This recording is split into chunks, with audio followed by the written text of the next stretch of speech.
আসসালামাইকুম ভাই, একটা ভিডিও বানাইতেছি দেখেন। মনের দুঃখে 5 মাস ধরে সই দিতেছে, একটা বেতন পায় নাই। বেতন নেওয়ার পরে ট্রাই দিয়ে ফাঁসি দিয়ে মরার চিন্তা ভাবনা করতেছে। দেখেন 5 মাস ধরে সই দিতে আইছে, একটা টাকা বেতন পায় নাই গিয়ে এই পর্যন্ত মনে করেন যে মানে ট্রাই দিয়ে ফাঁসি দিয়ে বলে মরবো। যে ট্রাই দিয়ে আগে ঠিকঠাক করতেছে যে ঠিক আছে কিনা জানি। এই কি আমরা এই কোম্পানির মধ্যে আইছিল, মানে কোম্পানি ডাইরেক্ট কোম্পানি না, এই কোম্পানির মধ্যে সাপ্লাই ভাবে কাজ করছে।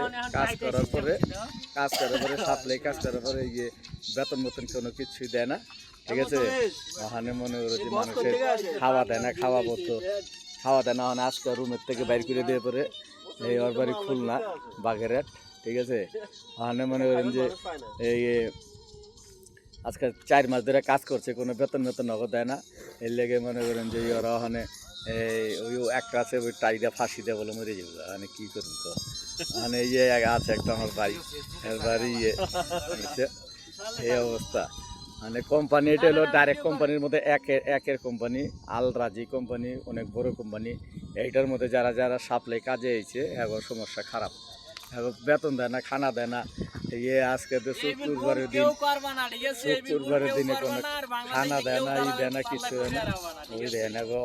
দুঃখের কথা, 5 মাস ধরে বেতন দেয় না, এই কাজ করতে বেতন দেয় না, খানা দেয় না।